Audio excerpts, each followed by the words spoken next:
Amen ba? Praise the Lord. So, Jesus saw an opportunity to teach and to preach.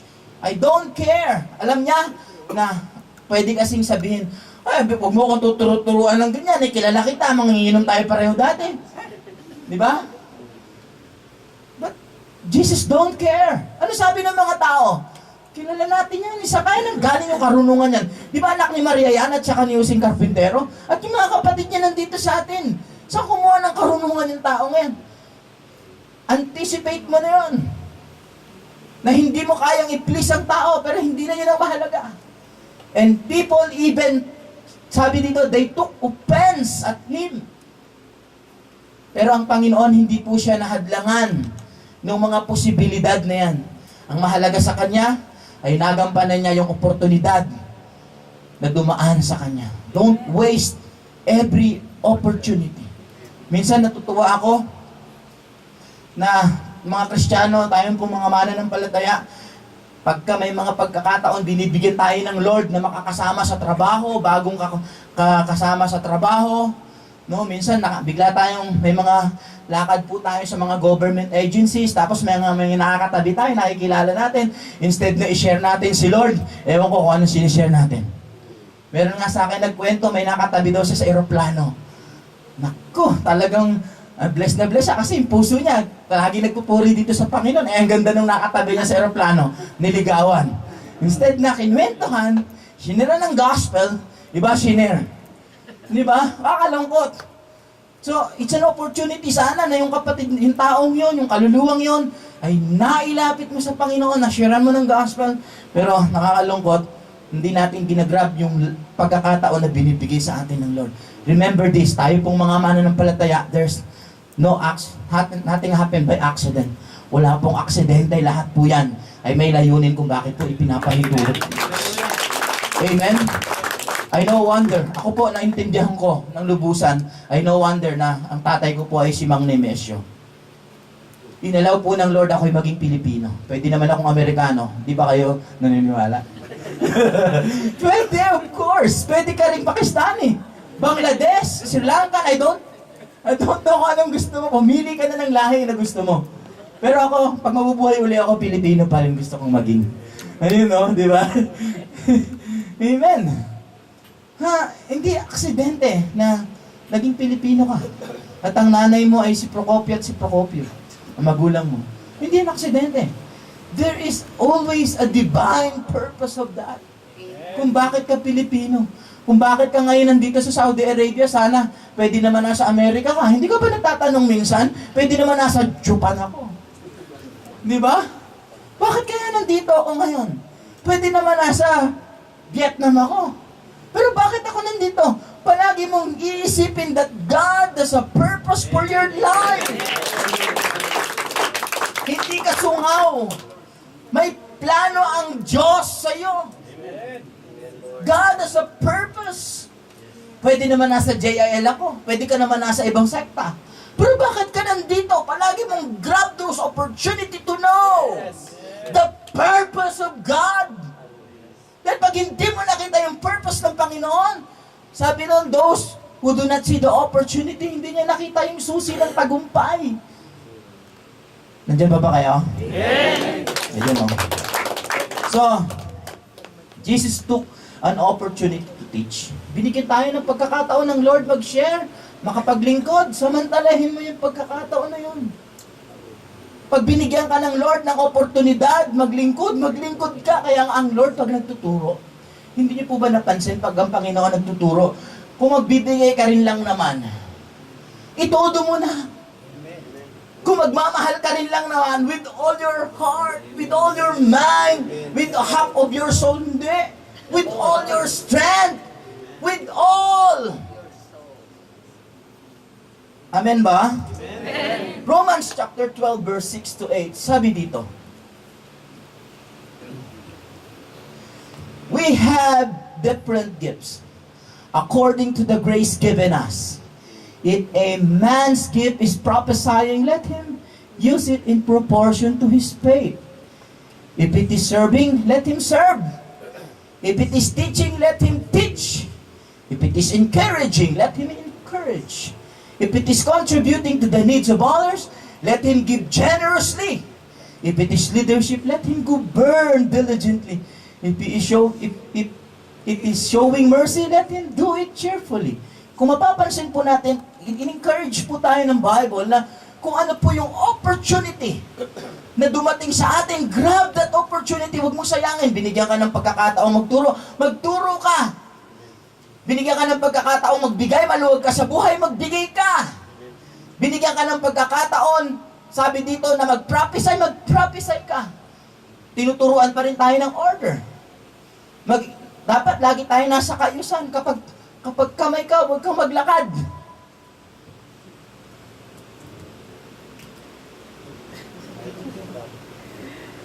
Are you there? Amen. Kasi pag pinilit mo na ikaw ay audio, yung pala ikaw ay video. Palakpak mo natin sa Lord.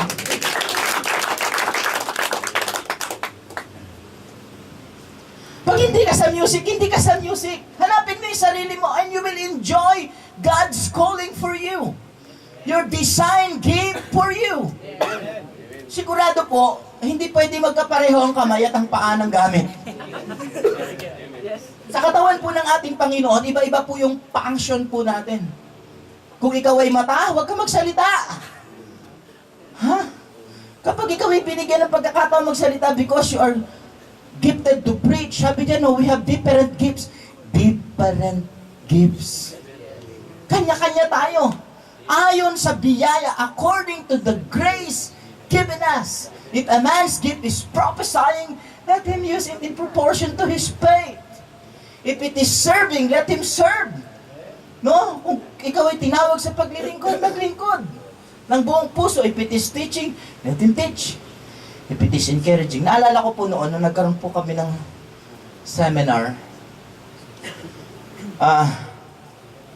papaano daw yung, halimbawa, meron ditong napipreach, tapos humingi ng inumin. Tapos, yung inumin niya ay pinatong niya rito. Tapos, ang tendency, nahulog. So, ano-anong mga reaction? Kanya-kanyang reaction, syempre. Ang reaction ng iba, don't worry, ako na po tatanggal ng tubig. Dilinisin ko po yan. Kitang-kita mo, umapaw kaagad yung gift ng serving. Di ba? Meron naman, ang makikita niya, pambira. Nakita niya ng tagilid, dun pa nilagay. Pero appreciate mo rin, bakit? Ha? Prophet, a gift of a prophet, siya po yung nagre-rebuke, nagsasawa. Alam mo nang tagilid dyan mo lalagay. Nabasag yung baso. Don't worry. Bibili tayo ng mas magandang baso dyan. Anong gift? Giving. Minsan, hindi lang natin na-appreciate. Bakit mo papalitan? Siya nakabasag niyan. Di ba? Minsan hindi natin ma-appreciate, pero just appreciate. Sabi mo sa katabi mo, just appreciate. Amen ba? Minsan hindi natin ma-appreciate, parang siya yung kontrabida, lalo na prophet yung giftings niya. Ha? Kaya nga yung mga propeta sa Biblia, napupugutan ng ulot na babato hanggang namamatay. Kasi sila yung mahilig manaway. Amen ba? So, Jesus took an opportunity to teach. Dahil yun po yung pagkakataon, namantala niya. Hindi niya pinalagpas yung pagkakataon. Mark chapter 6, 41 to 44. Ito. Taking the 5 loaves and the 2 fish and looking up to heaven, he gave thanks and broke the loaves. Then he gave them to his disciple to set before the people. He also divided the 2 fish among them all. They all ate and were satisfied. And the disciple picked up the 12 basketfuls of broken pieces of bread and fish. The number of the men who had eaten was 5,000. 5,000, no? 5,000 po yung mga kalalakihan. Wala pa yung mga babae at mga bata. Alam naman po natin nung panahon na yan ay panahon, kahit ngayon, i-experience pa rin po na second class ang mga kababaihan. Pero salamat na lang po dahil ang Panginoon ay pantay-pantay kung tumingin sa atin. Amen? So, ang kwento po nito ay yung mga tao, wala silang ginawa kundi sumunod ng sumunod sa ating pong Panginoon. Sinundan nila ang Lord. At dumating po yung punto na gabing-gabi na, alanganin na yung oras at nasa ilang na lugar sila. Sinabihan po ng mga alagad ang ating pong Panginoon. Ang sabi ng mga alagad, ano sabi? Ayun, no? Pauwi na. Bakit? Kasi wala daw po mabibilihang pagkain. Alanganin na po yung mga pagkakataon, yung oras. So, ang sabi ng Panginoon, kayo ang magpapakain sa kanila. Nakita niyo po ba yung opportunity? Kapag bukas po yung inyong mga paningin, yung spiritual understanding natin, you will see an opportunity na hindi po nakita ng mga alagad. Nakita ng mga alagad yung oportunidad na umuwi na sila. Ha? Pero ang nakita ng Lord na opportunity ay ang gumawa ng himala sa pamamagitan ng kanilang pananampalataya. Jesus saw an opportunity to help those people who are in need. Itong mga taong ito, mayroong matinding pangangailangan sa Panginoon eh. Hindi sila bubuntot at susunod-sunod ng ganun kay Lord nang wala silang matinding pangangailangan. Meron silang matinding pangangailangan, pero yung pangangailangan na yun ay muntik ng palagpasin ng mga alagad. Pero hindi pinalagpas ni Lord. Jesus grabbed the opportunity to help those who are in need, mga kapatid. Hindi niya pinalagpas yung pagkakataon. He never let it pass.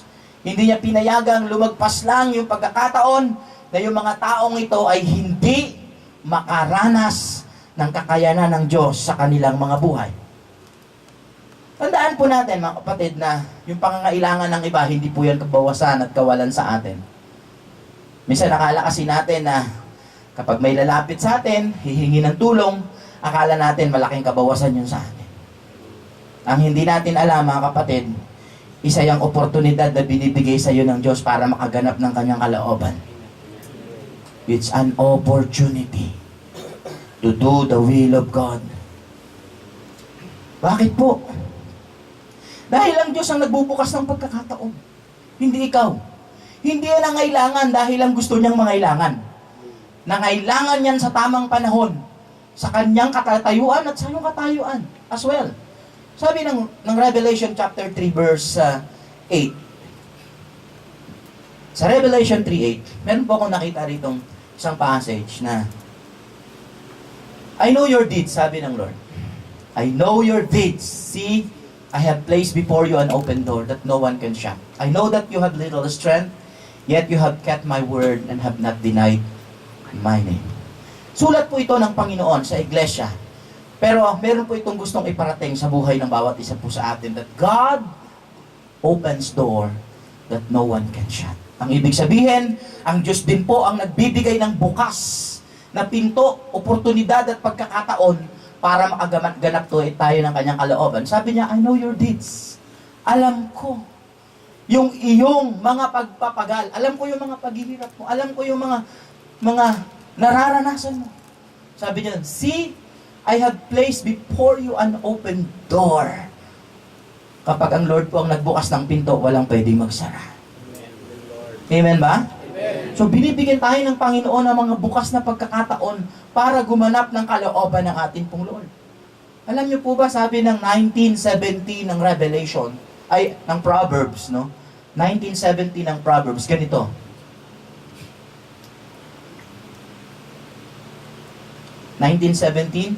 He who is kind to the poor lends to the Lord, and He will reward him for what he has done. Sa Tagalog po, yung mga tumutulong daw po sa mahihirap at nangangailangan ay nagpapautang sa Diyos. Tandaan niyo po, na hindi kailanman magkakaroon ng utang sa iyo ang Diyos. Dahil lagi kang babayaran ng Diyos sa mga pagpapagal at kabutihang gagawin mo. Tandaan niyo po yan. Hindi natin pwedeng lamangan ng Diyos at hindi pwedeng magkautang sa atin ng Diyos. palaging tutumbasan ng Diyos ang lahat ng magagandang bagay na ginagawa natin para sa Kanyang kalooban. Kaya po, Jesus saw an opportunity to help those who are in need. Kapag mayroong kapatid na nangangailangan, huwag mong taguan. Huwag mong takbuhan. Kung wala ka talaga, magpaliwanag ka at huwag mong saktan yung kalooban. Hindi mo alam, God tries to give you an opportunity na ma-handle din natin minsan. Kung paano tayo tutulong kahit man lang sa encouragement. Hindi, wala talaga ako ngayon. Talaga, gusto mo pag-pray na lang kita. Hindi, wala ako eh. Sensya na. Courage mo naman. Hindi mo alam, hindi yan nangailangan ng walang dahilan. Nangailangan niya ng merong dahilan, vice versa po yan. Ang opportunity, nakita ko lagi po yung verse vice versa. Mamaya, ituturo ko po sa inyo kung bakit. Mark chapter 12, 41 to 42. Jesus sat down opposite the place where the offering were put and watched the crowd putting their money into the temple treasury. Many rich people threw in large amount, but a poor widow came and put into very small copper coins worth only a fraction of a penny. Kung mapapansin po natin dito, na nandun lang sa kabila yung opposite ng Panginoon at nakikita niya yung mga naguhulog. Siguro nung araw kung maghulog ang mga tao, ginaganyan pa. Sabi ko, bakit kaya nakita ng Panginoon? No? Siguro talagang show. Sobrang nakita. Anyway, sabi niya, crowd putting their money into the temple treasury. Many rich people threw in large amount, but a poor widow came and put into very small copper coins worth only a fraction. Alam niyo po ba, nung nakita yan ng Panginoon, bigla niyang tinawag yung mga alagad niya. Alam niyo kung ano ginawa ng Panginoon? Tinuruan niya agad yung mga alagad kung alin yung pinakamagandang klase ng pagbibigay. So Jesus took an opportunity to preach and teach about giving. Ibig sabihin, may value pa rin, mahalaga sa ating pong Panginoon that giving is an opportunity of receiving. So yung pagbibigay ay isang oportunidad din ng pagtanggap sa ating pong Panginoon. Hindi niya po pinalagpas yung prinsipyo ng kaharian. Alam niyo po ba na ang kaharian ng langit ay meron po yung prinsipyo. And it is a general principle. The principle of sowing and reaping. Yung prinsipyo ng pagtatanim, sabi po yan ng Genesis. Sabi po ng aklat ng Genesis ay, as long as the earth endures, seed time and harvest never cease. Ha? Habang ang mundo raw ay nabubuhay, nananatili, ang pagtatanim at ang pag-aani ay hindi matatapos. Diba? Kahit yung pamantayan, yung batas na ginawa po ni, sino ba siya? Si Albert Einstein. Yung kanyang batas na yung gravitational attraction of the earth, kung anong binato mo, babalik sa'yo. Kung anong tinanim mo, aanihin mo. That's a law. Pag hinagis mo yung isang bagay, wala kang hinagis na bagay na hindi bababa. Lahat po ng hinagis mo, babalik yan. Bababa at bababa. At alam niyo po ba, na yung mga bagay na binitawan pala natin, whether it is good or bad, pag binitawan mo yan, ang balik niyan may pressure.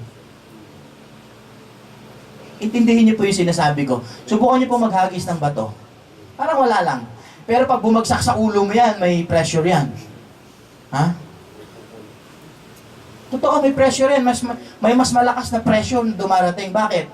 Kahit ang pagbibigay sa kaharian ng Diyos, ganun din.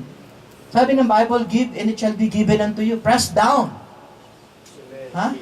Shaken together. Rounding over. Kaya magbigay tayo at bibigyan tayo ng Diyos. Sustong takal. Siksik liglig at umaapaw. Kaya kung magbibigay ka rin lang naman, magbigay ka na ng mabuti. Dahil babalik yan as ng hustong takal, siksik liglig at umaapaw. Pag nagbigay ka ng masama, babalik din yan. Hustong takal din, siksik liglig din. Di ba? Maapaw pa. Kaya kung magbibigay rin lang naman tayo, magbigay na tayo ng mabuti. Amen ba?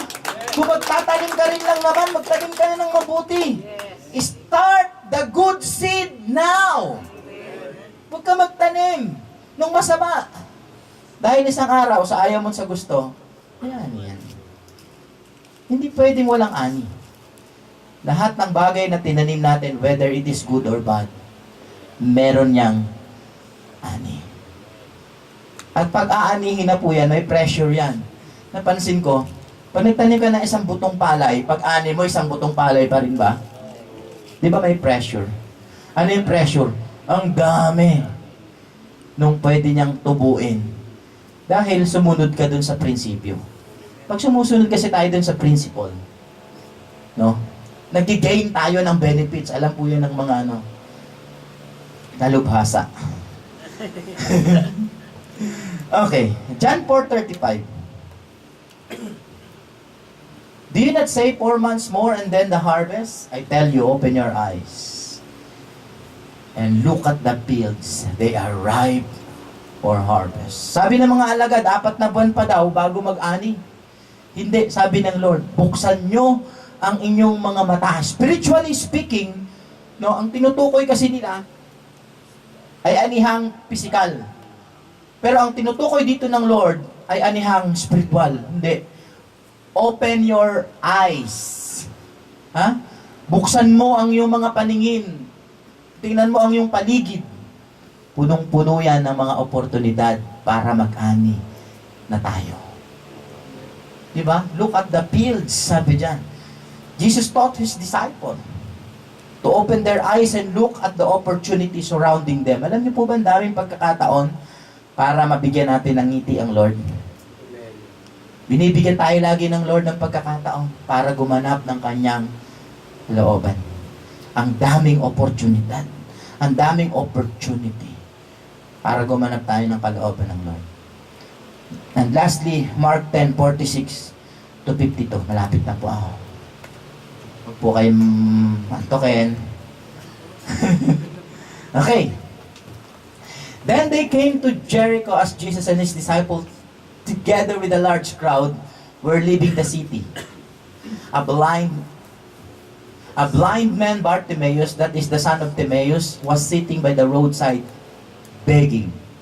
When he heard that it was Jesus of Nazareth, he began to shout, "Jesus, Son of David, have mercy on me."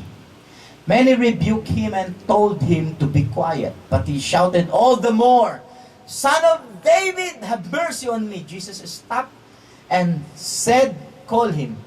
So they called to the blind man, "Cheer up, on your feet. He is calling you." Sunod, throwing his cloak aside, he jumped to his feet and came to Jesus. "What do you want me to do for you?" Islang yun na. "What do you want me to do for you?"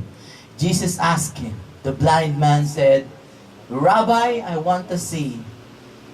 "Go," Jesus said, "your faith has healed you." Immediately he received his sight and followed Jesus along the road. Pansinin niyo po, nang ang ating pong Panginoon, balik mo kaya sa 46, nang ang ating pong Panginoon dumating po sa Jericho.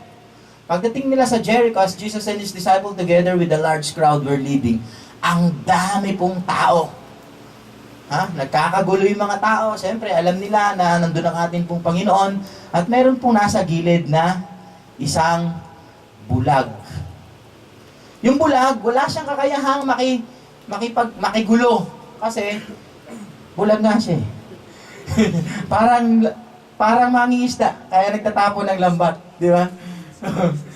So, bulag siya, narinig niya na ang Panginoon ay naroon.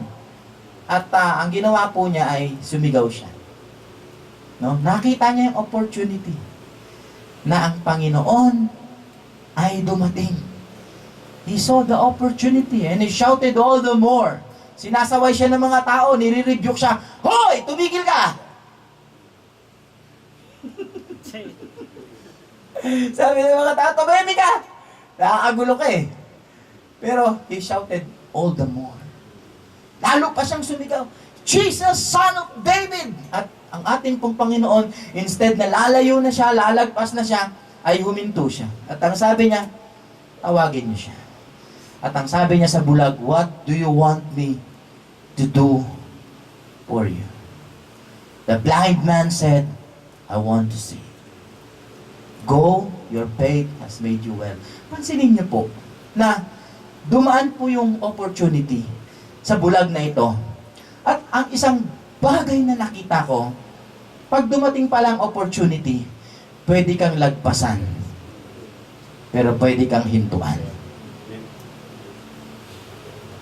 When this opportunity came, pag dumating tong opportunity na to, huwag mo nang palagpasin. Tawagin mo siya. Maaring sasawayin ka ng iba. But shout it all the more. Bakit? Meron kang gusto na mangyari sa buhay mo. If you want anything to happen in your life, meron kang gustong mangyari sa buhay mo, shout it all the more. Huwag kang pumayag na sawayin ka ng iba, pigilin ka ng iba, huwag mo ituluyan, mapapahama ka lang dyan, nagkakamali ka. Look at this opportunity is coming. Alam niyo po ba ng Panginoon na isang oportunidad din na dumating sa buhay ng bulag na to? At nang dumating ang opportunity, tinanong siya, what do you want me to do for you? The blind man said, I want to see. Maaring may mga bagay na hinihintay po tayo. Na dumaan, hindi natin alam nandyan na pala. Pwede mong tawagin. May mga bagay tayo sigurong hinihintay sa buhay natin. Mga oportunidad na hinihintay. Ang tagal-tagal mo nang hinihintay. Meron nga ba? Well, kayo nakakaalam yan. Ang dami pong opportunity na minsan nakalagpas na pala.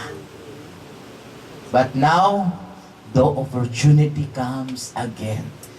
And He is asking you right now, what do you want me to do for you? Because God is a God of opportunity. Amen. Kayo. Just bow your head and close your eyes. Habang kayo po ay nagninilay ngayong mga sandali ito, allow God to meet your heart's desire. Yan niyo po na ito pong ating Diyos ng oportunidad na nagtatanong ngayong gabi, what do you want me to do for you? He's asking you. Just close your eyes. Huwag mo akong tingnan, wala akong magagawa sa iyo. Cannot do anything. But allow this God of opportunity to move on our behalf. Lord, lahat kami, Panginoon, dito. Biktima kami ng mga oportunidad na nakalagpas sa amin. And we want this opportunity to come again, Lord. We are calling this opportunity. Panginoon, di kami papayag. Nalagpasan kami ngayong gabi ng oportunidad na ito. Na hindi namin masabi sa Kanya kung anong gusto naming mangyari sa buhay namin. And this opportunity is asking you right now, what do you want me to do for you? And the blind man said, I want to see. Ikaw, anong gusto mong gawin ng Lord sa buhay mo ngayong gabi? Speak to Him. Do not let anyone rebuke you and stop you from shouting all the more to the Lord. Hayaan mo na ano man yung hinihintay mo ngayong gabi, ano man yung hinihiling mo ngayong gabi, ay maranasan mo sa Kanyang biyaya. Because God is a God of opportunity. Alam niyo po ba, na hinihintay rin ng Diyos lagi yung pagkakataon na aminin mo sa Kanya, hingiin mo sa Kanya. Yung pagkakataon na yan, when God gives you an opportunity to correct, itama yung mga mali, grab those opportunity. Pag binigyan ka ng Panginoon, ayusin ang buhay ng pagkakataon, ipaayos mo, Lord, I want this life, Lord. Be molded, Lord, in your image and in your likeness. Pag binibigyan ka ng Lord ng pagkakataon, huwag mong palagpasin. Grab that opportunity. Pag pinapatama sa iyo ng Lord ang mali, itama mo. Yes.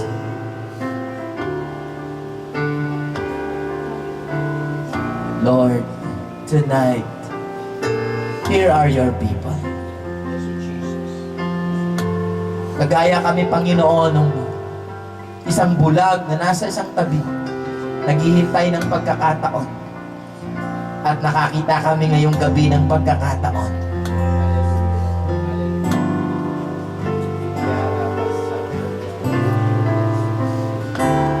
Sige po.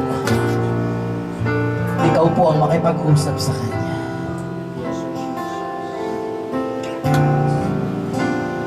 Lord, I want to see. I want to see greater things, Lord. I want to see. I want to see, Jesus. Gusto kong makakita ng espiritual, Panginoon. God, maraming salamat po. Malinaw ang mensahe mo ngayong gabi, Panginoon. Na ang oportunidad ay dumarating pero pwedeng lumagpas. Kung binibigyan mo ng oportunidad ang bawat isa sa aming makapaglingkod, huwag nawa naming sayangin yung pagkakataon. Kung ito ay pagtulong, Panginoon, huwag nawa naming palagpasin. Kung ito, Panginoon, ay pagpapatawad, huwag po naming palagpasin. Kung ito ay pag-ibig, huwag naming palagpasin, Panginoon. Kung ito ay pagmamahal, kung ito ay pag-aayos, Panginoon, huwag naming palagpasin. Lord, salamat po that you are the God of promotion. You are the God of opportunity. You are the God who knows our life within us, O Lord. At sa gabing ito, Panginoon, alam ko po na may mga kinakausap ka sa aming kalagitnaan. You are speaking to each and every part, Lord. Alam namin, O Diyos, ang iyong salita ay buhay at mabisa. Amen. Tumatagos sa magkabilang, Yes. Lord, ng pagitan ng buto at ng laman, Panginoon, ng kaluluwa at ng espiritu ng tao. And your word shall not return to you void, but it shall accomplish your will, Lord, to which you send it. God bless each and every heart. As we saw the great opportunity tonight, Lord, na nandyan ka lang naman lagi. Isang oportunidad na bukas, Panginoon, upang kami ay laging lumapit at tumawag sa iyo. Maraming salamat ngayong gabi na napagpala mo kami, Panginoon. Muli, samahan mo ang mga salitang napakinggan namin. Mabuhay ito sa aming mga puso at mabaon namin, Panginoon, sa paglalakbay namin sa aming buhay pananampalataya. At pinapangako namin sa iyo ang lahat ng karangalan, kaluwalhatian, at ang kapurihan magpakailanman. Sa pangalan ni Jesus, ang lahat ay magsabi ng amen. God bless you all.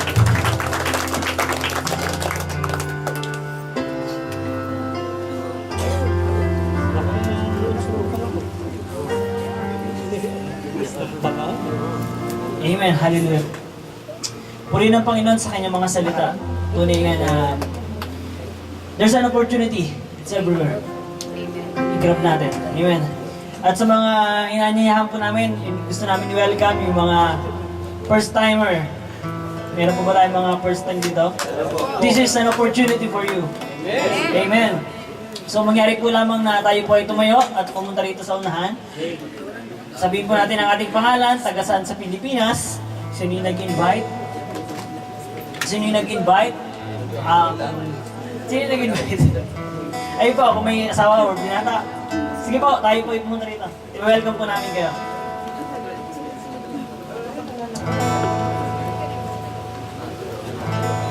Hello po to everybody. Good evening. My name is David. My nickname is Mark, and I live in Novaliches in the Philippines. I live in Santa Rosa, Cebu, and I live in Mintal, Davao. And I live also in Silay City, Negros Occidental. I'm so sorry kasi palipat-lipat daw kami but right now, we are living in Davao. I'm here because I was invited by Mr. Benjamin and Mr. Recto. And I thank them for inviting me here. Thank you very much for having this opportunity there together with you. Thank you so much. Meron pa po?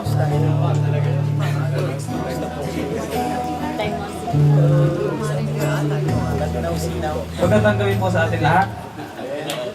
Ako nga po pala si Edner, taga Bulacan po ako. So, nagpapasalamat po ako sa Panginoon dahil isang opportunity to para marinig ang kanyang mga salita. Nagpapasalamat din po kay kapatid na Kuya Recto at kay Kuya Benji na nagkaya sa amin dito. Magandang gawin po sa atin lahat. Sige po.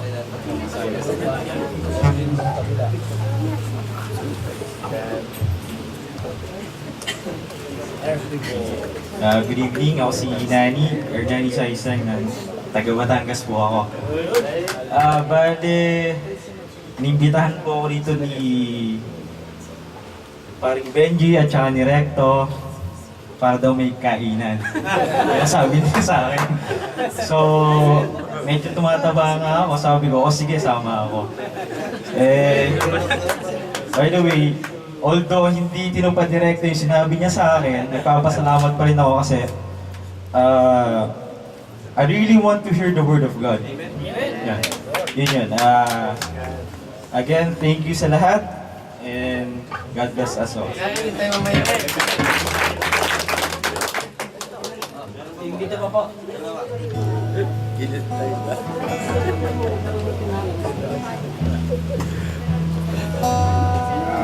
Magandang gabi po sa inyo. Ako si Alvin, taga Malabon City.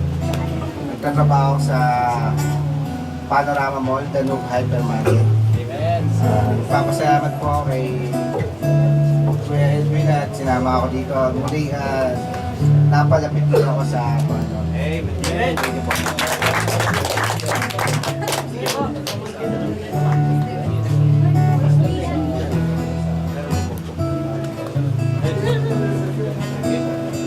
Magandang gabi sa inyong lahat. Ako nga pala si Harvey Cabalban. Then, I'm working as a salesman sa Danube Hypermarket. And in-invite po ako ni Kuya Edwin dito. Then, since I left the Philippines, ngayon ko lang narinig yung words ng God. Thank you. Maraming salamat.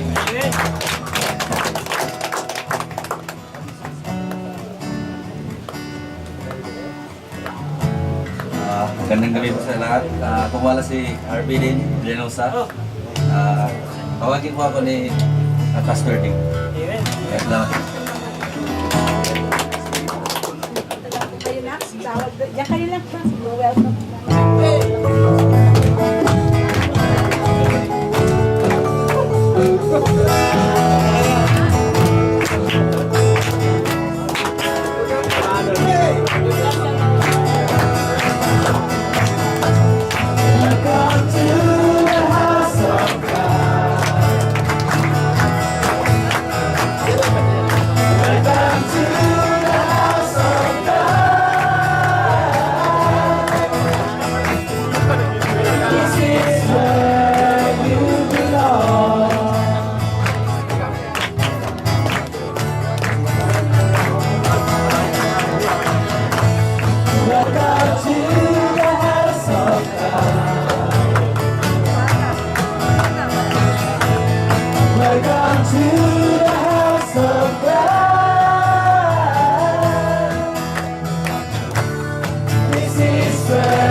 natin ang mga kamay sa mga bago po nating mga kapatid. Hallelujah. Purihin po natin ang Panginoon. Hallelujah. Lord, maraming pong salamat, Ama, sa gabing ito, Ama, na muli, Panginoon, pinatunayan mo, Lord. Hallelujah, Panginoon, na kumilos po, Lord, yung Spirit mo, Panginoon, upang magdala, Panginoon, ng mga anak mo, Panginoon, sa lugaring ito, Ama. Thank you po, Lord, sa opportunity, Panginoon, Lord God, na makasama namin sila, Panginoon, sa paglilingkod sa iyo, sa pagpupuri sa iyo, Panginoon, Lord God. Lord, tinataas po namin, Lord, yung mga anak mo na narinig po mo po, Lord, yung mga kapangalan nila, Panginoon. Thank you, Lord, sa kanilang mga buhay, Ama. Hallelujah, Lord, na tumalima po sila, Lord, sa mga panawagan, Panginoon, Lord God, na magsamba sa iyo, Panginoon, Lord God. Lord, we decree and declare, Panginoon, sa gabing ito, Lord God, na hindi po ito, Lord, ang una nilang pagdating, Panginoon, Lord God. At huli, Panginoon po, bagkos, Panginoon, ito na po, Lord, yung simula, Panginoon, Lord God, na hallelujah, na magpuri po sila sa iyo, Panginoon, Lord God. Hallelujah, Lord, we pray also, Panginoon, Lord God, pagpalain mo, Lord, yung kanilang mga trabaho, Ama. Lord, pati na po, Lord, yung mga pamilya sa Pilipinas, Lord God. Hallelujah, Lord. I-bless mo rin, Panginoon, Lord God, upang maranasan mo po, Lord, maranasan po namin, Lord, yung mga pagpapala mo, Lord, para sa kanya-kanyang mga pamilya, Panginoon. Lord, purihin ka, dakilain ka, Lord, sa gabing ito, Panginoon. Tunay na nga, Panginoon, wala pong exit door sa goodness, Panginoon. Hallelujah, Lord, sinisiluhan po namin ito, Lord, ng iyong banal na dugo, Panginoon, na wala pong exit door, Panginoon. Lahat pong pumasok dito, Lord, ay babalik at babalik, Panginoon. Lord, sa iyo lang po ang pinakamataas na papuri, pagsamba at pagdakila sa pangalan mo, Jesus. Amen!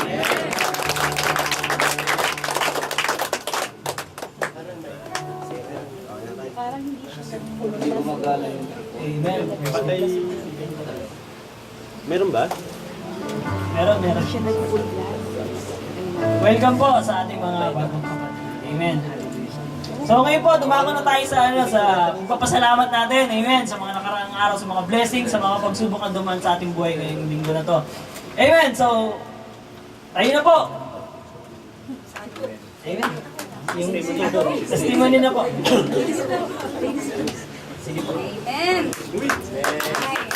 Good evening po. Hindi ko na po papalagpasin tong opportunity. Kasi po, di ba po may baby na po ako, 2. Bale, matagal po kami walang communication ng tatay nila. Tapos, last week po yata o last week, nagka-chat po kami, gano'n. Patuloy ko pa rin po pinagpipray na restore po niya yung family ko. At saka dinadeclare ko na po, tsaka ni-claim ko na po. Na hindi po matatapos ang 2 taon na contract ko dito na alam ko, uuwi ako. At yayayain niya ulit ako magpakasal. Yung restoration ng family ko. Sa kanya po lahat ng pupuri at pasasalamat.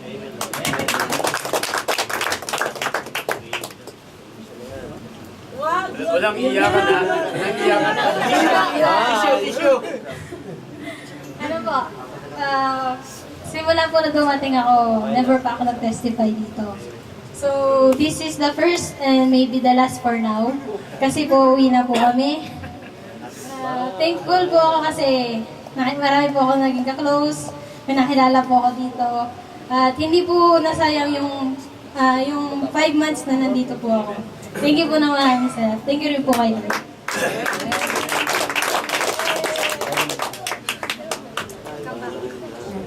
Good evening, everybody.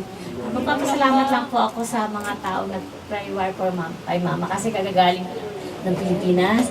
Actually, the doctor's telling us na mga 6 months na lang si mama. Pero at least now, still surviving pa rin siya, nakakalakad, maayos pa rin siya. Whatever na yung sakit niya ngayon. Kasi alam ko sila, Pastora Marian, laging nagpupero kasama niya sa prayer warrior si Mama. Maraming salamat, Pastora, kasi he still have the strength. Maayos pa naman siya. At hindi naman siya ganun pabigat. Alam mo yun, kasi parang malungkot pag nakikita mo yung nanay mo na parang nakahiga na lang, na hindi mo na nakakausap. Pero thank God talaga, Lord, na nakakausap namin siya, napasaya namin. At least nung dumating ako, masaya pa rin siya, nakaka-verbalize, maayos pa rin naman siya. Kahit old na siya, she's still fine. Okay, yun po ang maraming salamat. At least nakabalik din ako ng maayos dito. Maraming salamat sa goodness.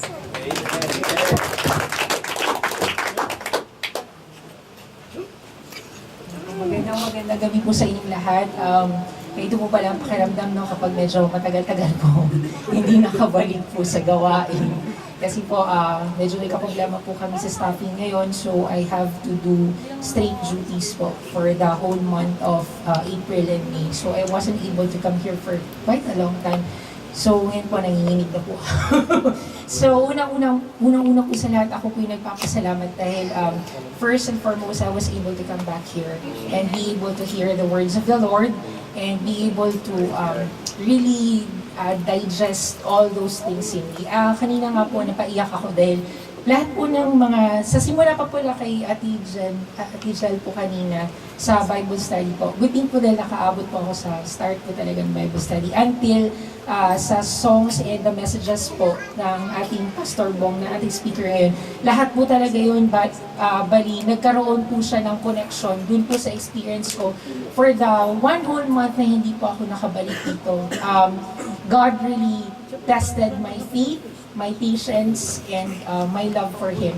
Because ang dami po talagang experiences na nangyari sa akin for the past few weeks na hindi pa ako nakapunta dito. And really, thank you so much for the continuous prayer sa what you call this, sa prayer warriors po.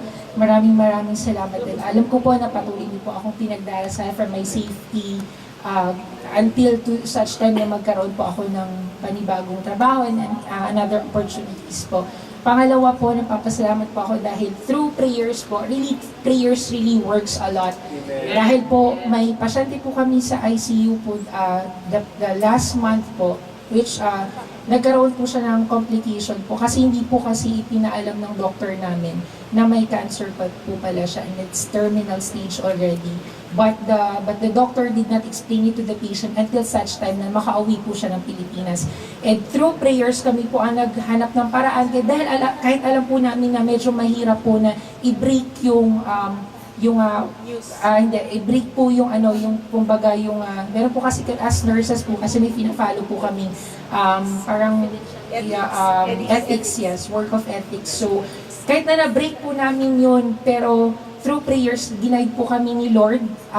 Nahanapan po namin siya ng paraan. Kami na po mismo yung gumalaw dahil alam po namin si Kuya Rosario po, wala po siyang family dito po sa Riyadh. Wala po siyang family dito sa Saudi. So, alam po namin na kapag nag-start po siya ng chemotherapy dito sa Saudi, hindi na po siya makakauwi ng maayos sa Pilipinas. Manghihina po lahat ng system niya. So, ang sabi po namin dun sa taga-insurance company kung pwede hanapan ng paraan para madili yung pagpapakimo. Dahil alam din po namin na yung pagpapakimo din po ng doktor kung bakit niya pinipilit na mailipat si Kuya Rosario sa ibang hospital dahil alam po niya na may makukuha po siyang porsyento.